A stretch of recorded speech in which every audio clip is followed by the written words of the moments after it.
We are live. Oh, look, we're 3 minutes late. The phones have been running hot with investors, which is a great thing, so apologies for the delay.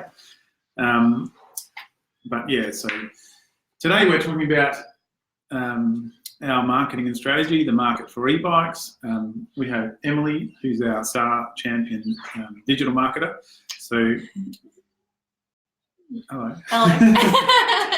And yeah, we'll get into all that in a second. So I guess that's the goal, is to give people an insight into what we do on that front and why we're marketing into the markets we are. So thanks for everyone for coming. Again, if you put some questions in the box, we'll answer them probably towards the end or maybe as we're going, depending on what the question is.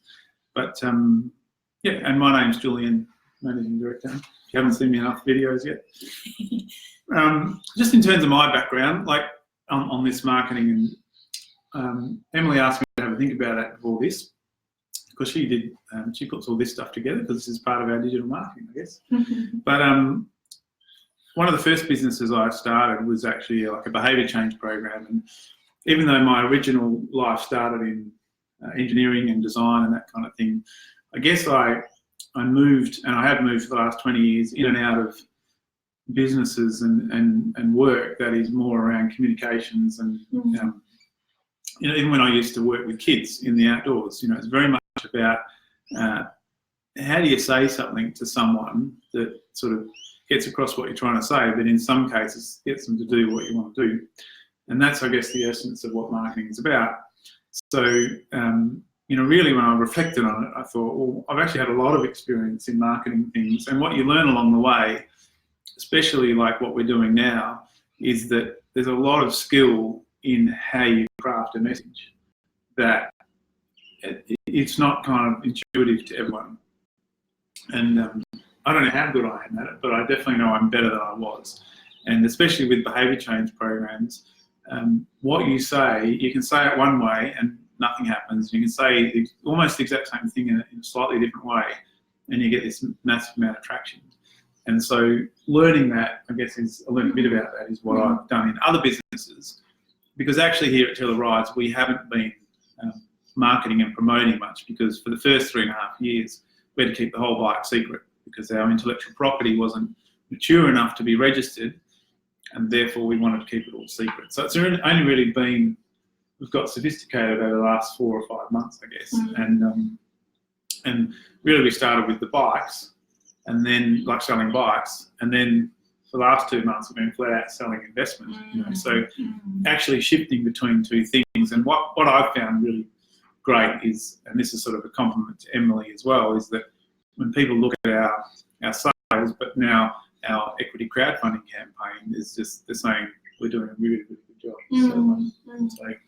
So yeah, so there's probably something you'll get out of today, which is really helpful. If you want to do something similar, or if you want to sell something. So yeah. So that's probably my summary of my experience in the whole area. Not professionally trained like you, but I've learned a bit along the way. Well, you've got a psychology background. Psychology, yeah, I have. Yep, I studied a bit of that, behaviour change psychology, which obviously relates. Yep. So it's handy. Well, yeah, tell us about you. I've spent about 12 years in the marketing and communications industry. And I've worked in education, health, beauty, fashion, a few different industries.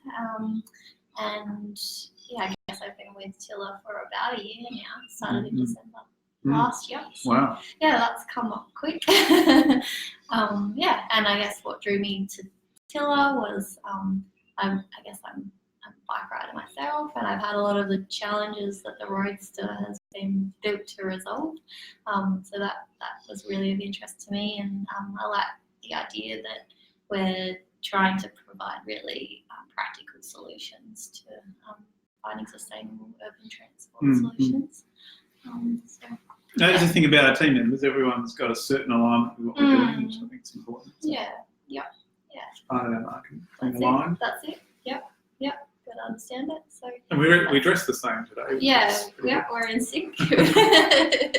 Marketing. Yeah, that's it. Yeah.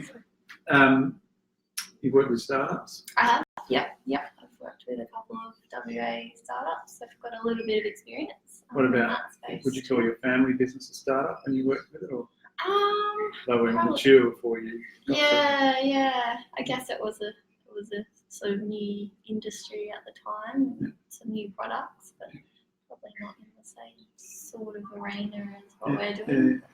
Yeah. But it applies in some ways. Yeah, for sure. Yeah, definitely. All right. Are you done? Yes. All right. So now we'll get into some sort of bit more of the nuts and bolts. First thing I want to look at is like in terms of the e-bike market, people always ask us like, where are you going to sell the bikes, that kind of thing. Now, Australia is, if you're from Australia and watching this, my experience and the feedback I've got from people is that if you've just been in Australia, you probably really don't get a strong sense of what the potential for e-bikes are, because right here, for example, statistics, something like 1% of people ride to work, and then it'd be a percentage, could be 10 or 5% of those have shifted to an e-bike. So it's a very small number of people in terms of percentage, still a large number of people. But whereas in countries like Copenhagen, 65% of people commute to work on a bike, and now larger numbers of those are shifting to e-bikes as a form of transport. So anyone that comes to our test rides, the ones that have been in Europe recently and seen what's going on, they're like the ones that we really chase for investment too, because they can really see what the potential for this is. So, over in Europe, if you just sold bikes like our style into Europe and Australia, you're talking about an industry that's already $5 billion, but the entire industry is probably worth somewhere, I think it's something like about $15 billion, including all the other e-bikes in countries.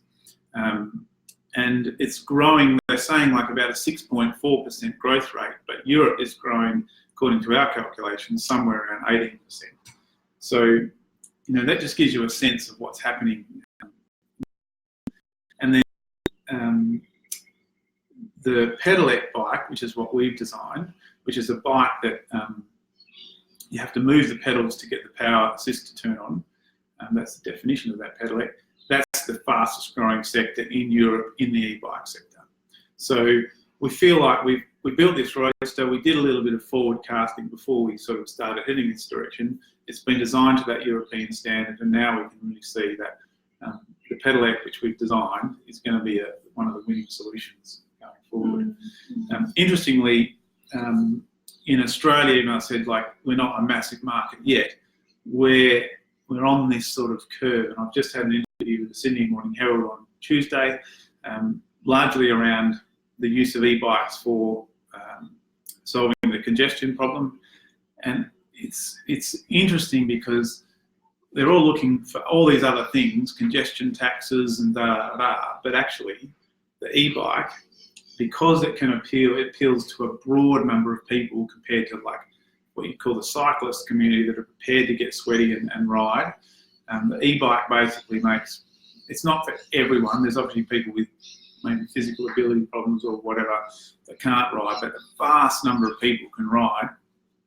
And in Australia, when the cities are spread out like they are, the ability to get people directly into the CBD at peak hour or down to a train station and then onto a high-frequency train, that is what we see as the future of urban transport in Australia. So even though we're about building bikes, we are very much about the bigger picture and being involved in the bigger picture conversation. So that conversation on Tuesday was really not all about e-bikes, it was largely about the role in solving these problems. So while we're an Australian company, and we do plan to roll the bikes out here in Australia, and we'll very much be advocating for it as part of our role we see as how do we actually get more people on bikes in Australia. We also know that as a business we need to grow and I guess scale as quickly as possible, because that'll bring the price of the bikes down obviously over time. Heading to Europe as soon as we can is our goal. So, that's while we don't sort of abandon the Australian market, there is a big thing happening over there.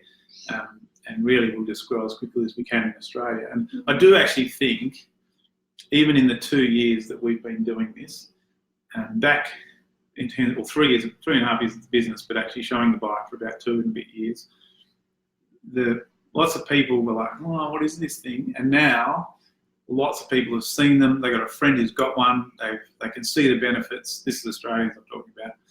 So I think we're at that sort of point now where Australia's starting to head up the e-bike curve, and you'll start seeing not just lots of them, you'll start seeing hundreds of them on the road.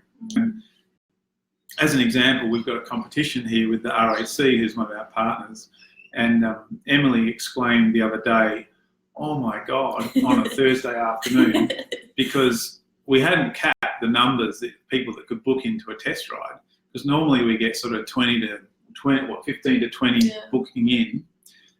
We had 120 something booked in one day. That was just one day, and then the next weekends were all booked as well. So we're pretty much booked out. We've had to pull them all offline, and that's, to me, that shows that wouldn't have happened 2 years ago, but it is happening now. There's a vast amount of interest in it, and I think that's just going to keep going on. So, and it just, the other thing, part of our strategy is we're really looking at cities where we're getting interest. So part of our strategy is we actually allow people to express an interest in, at this point, not in Europe, but in other capital cities. And we're looking at the amount of interest, and that'll determine where we roll out next. And when we get to Europe, we already know the massive markets are, there's Holland, Germany, Belgium, and then specific towns within, like Denmark, there's Copenhagen. And that's the strategy that'll be there, is go where there's a lot of traffic, pre-promote it, make sure that they've actually got an interest in our bike, and then start rolling them out in those cities and those countries. So lots to be done, but that's probably a year and a half, 2 years away, to be honest. Yep. So we're really highly focused on, at the moment, getting the bikes on the road here in Australia, and moving from there. Yeah, for sure. So I think that's all we need to say about that. So maybe you can talk a bit about the strategy for marketing our Roadster. Sure. So this, I guess, is the high-level strategy for what we plan to do to get the Roadster out there, both in Australia and then eventually overseas too, when we get to that point. And some of these tactics we've already started implementing as part of the pre-sales campaign that we did a few months ago, and then obviously the investment campaign that we're running at the moment. So that's given us an opportunity to test some of these ideas and see how they're working. So some of the ways that customers will be able to find us obviously be our website. That will be a big hub for anyone looking for tiller rides and information about the Roadster. That's where people will be able to buy the bike too. So we will be predominantly online based for sales. And accessories, yep. And the website will also be the hub for where you will find our rider network resellers. So this is a concept that will apply to sales of the Roadster as well as the servicing of the Roadster too.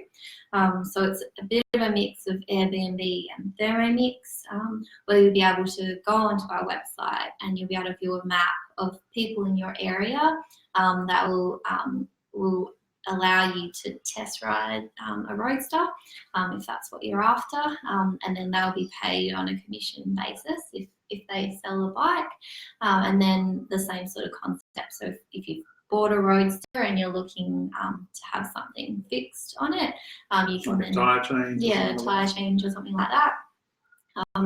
You can have a look at who's in your neighbourhood that might be able to do that for you, and take it along to them. So that's again a big part of our strategy. And our values of building like a community, a community of riders rather than just customers is what I like to say. We've got a lot of people, even with this crowdfunding, who are behind the project because they believe in it, what we're trying to achieve, getting people out of cars, all those kind of things, making a difference to the environmental footprint in people's lives. And that's just helps with that philosophy. It's getting all these people involved in the business. And look, the reality also is they can earn a bit of money on the side. And I think that's great. It keeps the money locally. So. Definitely. Yeah. So I guess it's a win-win. It's cost effective for the business, and there's that benefit for the resellers and the rider networks as well. Yeah. So along with that, we're also hoping to utilise mainstream media as much as we can. Obviously, we've got an interesting story behind the business, and we're hoping to continue to leverage that through the media. We've had a lot of success with that so far, and that's proved to be a good strategy already. And we're also hoping to attend events in a public speaking capacity too, so to become thought leaders in the space of sustainability and urban transport, and Julian already does a fair bit of that. Yeah, there's probably a lot more invites than we can handle, really. But interestingly, lately, quite a lot of people that want to talk about innovation, creating something that's for the future from schools. So doing a little bit of that, and quite interesting. Some companies approaching us about our design and how we go through the design project and end up with this kind of innovative product. So 2 exhibitions coming up early next year, where I think one's even going to go to the US, showing our design process. Awesome. So all those, that's not really events, but that's related sort of promotional opportunities. And then how we will proactively seek out customers. We've got a number of tactics there as well. The first being digital advertising. So you've probably already seen an ad from us, whether it was if you're watching this, you'll see one soon. That's it. Whether it was in our pre-sales campaign or with our current equity crowdfunding campaign, you've probably seen us pop up from time to time. So yeah, definitely already leveraging that tactic with our campaigns, and we'll continue to do so.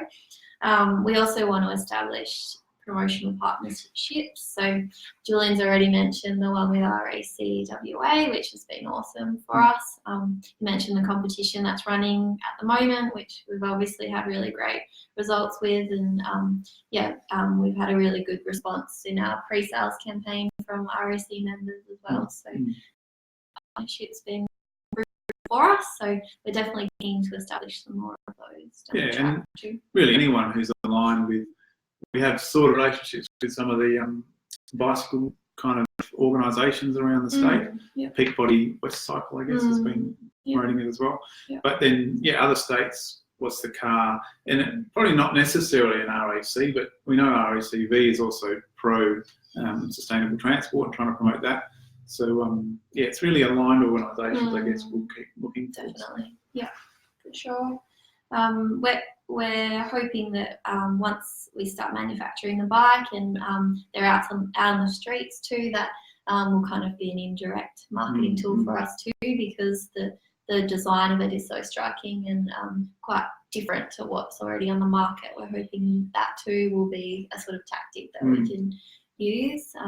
Well, we know, like when we did that photo shoot, I don't know how long ago it was, a couple of months ago, take the bike down the road and you get swamped with people. Every time we'd stop to take a photo, we had to have a conversation with someone before we could actually take the photo. So, it's certainly a unique product. So people are wondering, where can you get one? What does it do? What's the difference? So, definitely.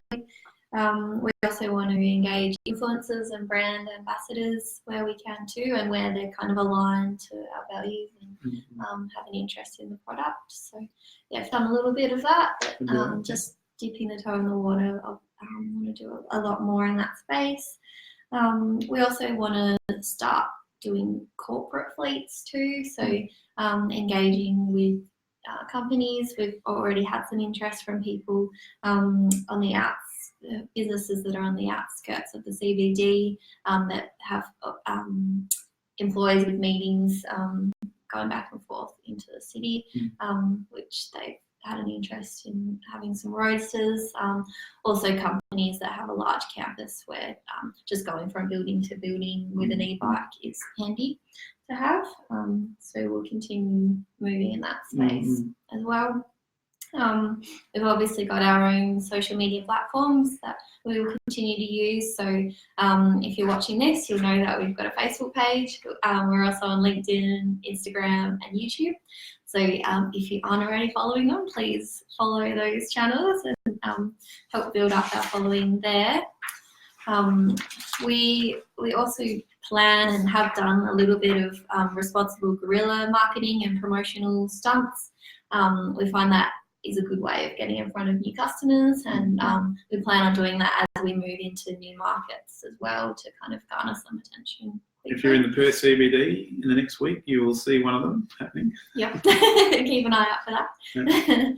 Yeah. Salary packaging is another tactic we're looking into. So we're planning for the Roadster to become one of the recommended e-bikes for salary packaging companies. So that would be pretty cool. Yeah, a lot of people have asked for that. So it's just unfortunately, until we roll on off the production line, we can't get the accreditation to be on the official list. But there's no reason why that won't happen, but it's something we just can't do right now. But then there's a promotional avenue too, because those companies will start promoting on our behalf, and again, it's like a promotional partnership, but a benefit to the customers too. So. So they're the main sort of high-level tactics that we're planning on deploying in terms of our marketing strategy. Obviously, we're wanting to refine and adapt that as we go along and continually improve it. I guess which is what we've been good at. Our cost per acquisition, as you talk about, just constantly goes down. So, learning what people respond to, and in the digital marketing age, the great thing is you can try 3 different things. One of them really works, you can kind of go, oh, that makes sense why that works, and then you can roll that out somewhere else. So you can actually refine this quite quickly as going forward. Definitely, I guess big believers in the test and learn mindset. So we're always trying something and then learning from it and improving what we do based on that. And we do plan on utilising marketing professionals with experience growing product share in the regions and countries that we plan on moving to as well. So we've got that specialised knowledge. Culturally appropriate side of things. So that's, when we move to Europe, it's not going to be us deciding how it happens.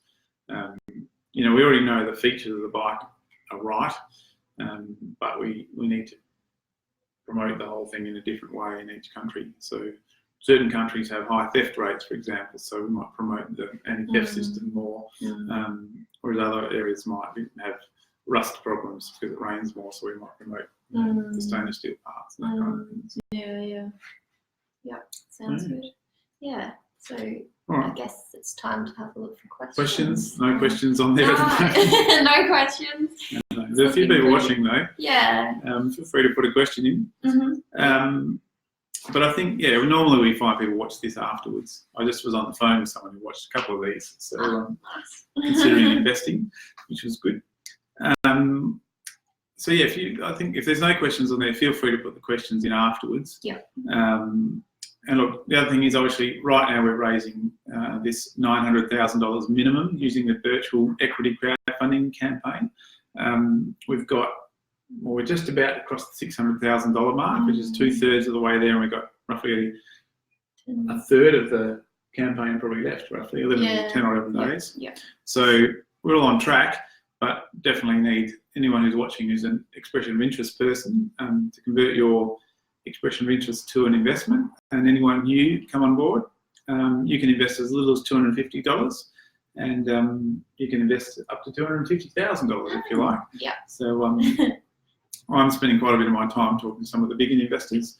But get in touch if you've got some questions. You can download the offer document. The greatest thing to look at is the crowdfunding video, because it talks a lot about what we do as a business, not just about the investment. That's interesting. Yeah, it is. And there's lots of rewards on offer too. Another interesting what are the rewards? Part of it. Well, $500 you get a I invested in Tiller Rides t-shirt, and $1,000 10% off the Roadster, $5,000 50% off the Roadster, and with $10,000 or more you actually get a Roadster. So that's pretty cool, and that's been a pretty popular one. That's been over 30, 35 now, I think. And 50,000 2 Roadsters. So the guy I was just on the phone with might get 2 Roadsters. So nice. That's really cool. So look at those, and I guess that's and also look, be honest. Check out we don't want anyone to invest in this if you're not sort of doing it with your eyes wide open. And Birch will always say, check out the general risk warning before you consider investing. So check out the offer document if you are considering investing. So I think that's it for today. Emily normally isn't in front of the camera, so it's really good to. I told her the other day it's your turn. Yeah, it is. So she's here. Yep. And thank you for organising this and being great at putting Tiller Rides out there and getting everything happening on the front. So Thank you. No worries. do a great job. And that's it from us. Thanks for tuning in. Thanks for tuning in. Yeah, put any questions you have in later and we'll answer them. Good night. Good night. See ya.